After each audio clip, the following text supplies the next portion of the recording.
ne reste que quelques minutes à ma vie. Tout au plus quelques heures, je sens que je faiblis.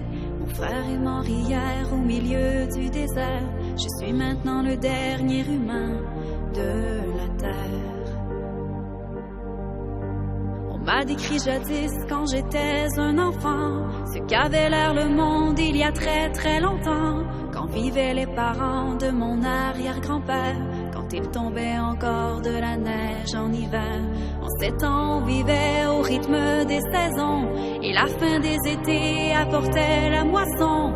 Une eau pure et limpide coulait dans les ruisseaux, où venaient s'abreuver chevreuils et orignaux.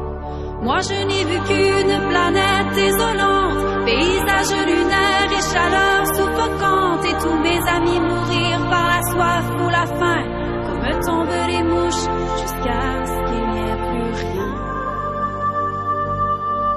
Plus rien. Plus rien.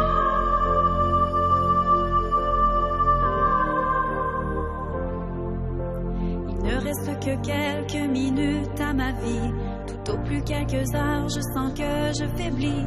Mon frère est mort hier au milieu du désert. Je suis maintenant le dernier humain de la terre.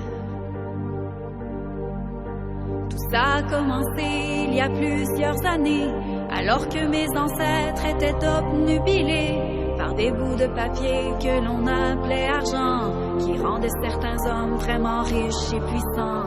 Et ces nouveaux dieux, ne reculant devant rien, étaient prêts à tout pour arriver à leur fin. Pour s'enrichir encore, ils ont rasé la terre, pollué l'air ambiant et tari les rivières.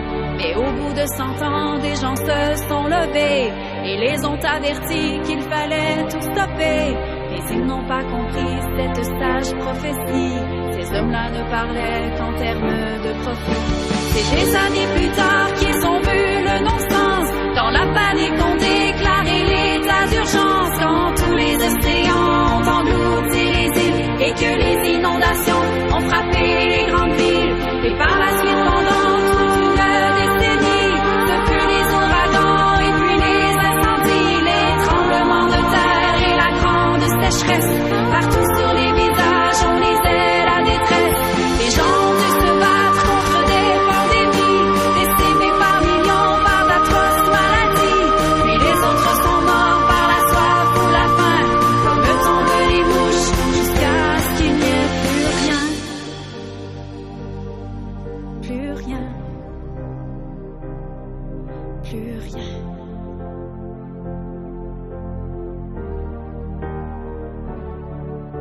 Mon frère est mort hier au milieu du désert. Je suis maintenant le dernier humain de la terre.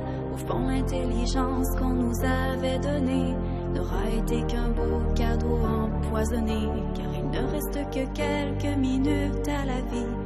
Tout au plus quelques heures, je sens que je faiblis. Je ne peux plus marcher, j'ai peine à respirer. Adieu l'humanité, adieu l'humain.